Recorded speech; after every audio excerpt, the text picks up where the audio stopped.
Was it just bad luck or something more? These Wimbledon draws sparked outrage, suspicion, and unforgettable drama. Every summer, the world turns its eyes to the perfectly trimmed grass courts of the All England Club. Wimbledon is not just a tennis tournament. It is a tradition, a spectacle, and for many, the crown jewel of the sport. But before the first ball is served, before a racket is even strung, the fate of every player begins with one simple event: the draw. This draw, meant to fairly distribute competitors in the tournament bracket, has sparked some of the most whispered rumors, fan outrage, and even player frustration in tennis history. It is supposed to be random, balanced, and unbiased. But year after year, the whispers return. Was that draw really fair? It was the summer of 2014. Serena Williams was at the height of her dominance, #1 in the world, feared and respected. But when the Wimbledon draw was announced, something seemed off. Her projected path to the title was more than just challenging, it was brutal. She was drawn to face Camila Giorgi, a dangerous power hitter, in the early rounds. Just beyond that, Alizé Cornet, the player who had shocked her only weeks earlier. Observers quickly noted that Serena's quarter was filled with players known for upsetting top seeds, all tightly packed together. Fans began speculating. Was this an attempt to derail Serena's campaign early? Some media commentators suggested that while the draw may not have been intentionally skewed, the outcome looked uncomfortably suspicious. In interviews, Serena remained gracious, but her sister Venus would later admit in her memoir that the family had often questioned the way major draws panned out. "Sometimes it feels like a story was already being written before we got to the court," Venus wrote. Roger Federer and Rafael Nadal's rivalry is among the most iconic in sports history. But what fans don't often see is how their matchups were subtly shaped by the draw. In 2008, their collision in the final became the greatest tennis match ever played. Yet behind the scenes, critics noted that for years, Federer and Nadal were always kept on opposite sides of the draw, even when rankings made that unnecessary. The goal? A dream final, more viewers, more drama. By 2008, Federer had won 5 straight titles at Wimbledon. Nadal had lost 2 consecutive finals to him. The 2008 draw placed them on opposite sides again, despite Nadal having closed the ranking gap. Some insiders claimed the draw had become about preserving a narrative rather than following strict rules. And when Nadal finally triumphed in the 2008 final, breaking Federer's streak in an epic 5-set battle, many wondered if the rivalry had been cultivated long before the players ever walked onto center court. Wimbledon has always been Britain's tournament, and when a British player rises, the entire nation rallies. Andy Murray, the quiet Scotsman with fierce determination, became the country's great hope in the 2010s. But as he rose in the rankings, some began to notice a curious trend. Murray often had relatively favorable early draws, while Novak Djokovic or Rafael Nadal faced difficult opponents in the second or third rounds. Murray's path to the semis often appeared smooth. Commentators chalked it up to coincidence, but fans and rival camp supporters on social media were less forgiving. Accusations of British bias spread, especially in 2013 and 2016, years when Murray reached the final. In fairness, Murray always rose to the occasion, but the perception lingered. Was the home crowd favorite receiving a helping hand? Novak Djokovic is no stranger to tough draws, but in 2022, his path at Wimbledon was particularly treacherous. Despite being a defending champion, Djokovic found himself on the same side of the draw as Rafael Nadal, meaning the two legends would meet in the semifinals instead of the final, a deviation from years past. Additionally, his early rounds included opponents with huge serves, unpredictable styles, and fresh momentum. Fans were puzzled.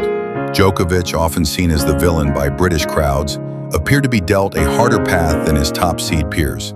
Some believed it was a consequence of Djokovic's vaccination controversy earlier that year, which had left him sidelined at other majors.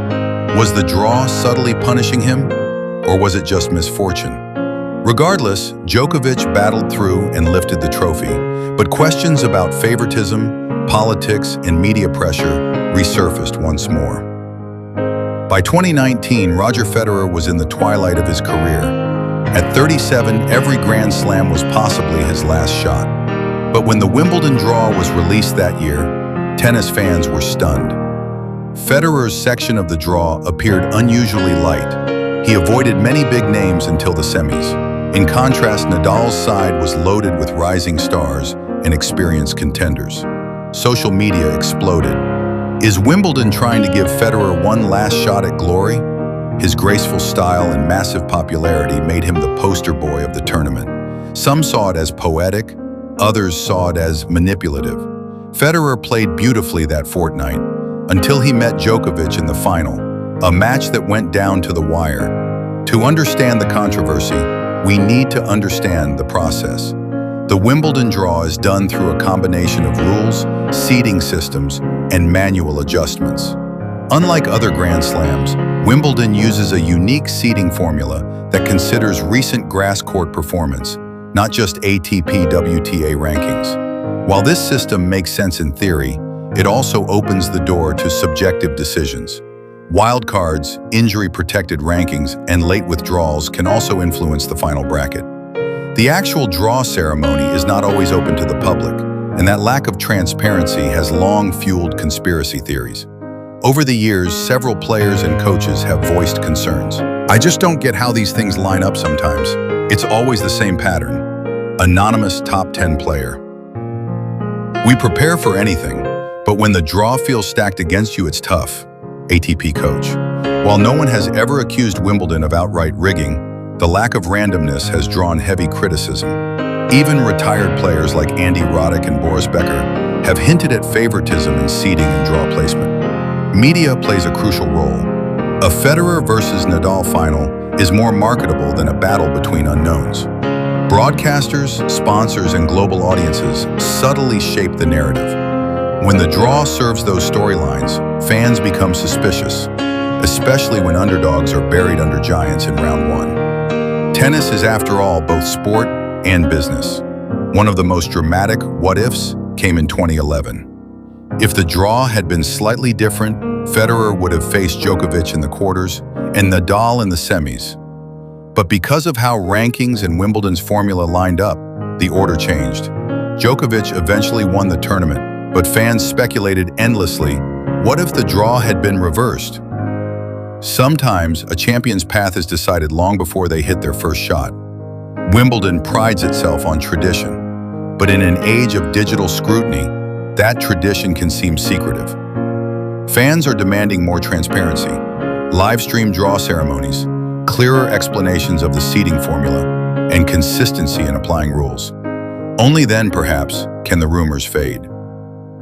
Tennis analysts and fans suggest a fully random draw, transparent live ceremony, equal weighting of rankings, an independent body overseeing the process coach. Will Wimbledon change? Maybe. But for now, the legacy of its most controversial draws remains part of the tournament's lore. In the tennis is a game of inches, and often of luck. The draw can crown a king or crush a dream before the first serve. And while Wimbledon will always be hallowed ground, its draw, shrouded in mystery, remains one of the sport's most delicate balancing acts. So next time you see the bracket, ask yourself, was it just random? Or was there a story already waiting to be told? If you enjoyed this deep dive into the drama behind the draw, be sure to like, share, and subscribe for more untold sports stories. Leave a comment. What's your take on Wimbledon's draw system? Coincidence or conspiracy? Thanks for watching, and we'll see you in the next story.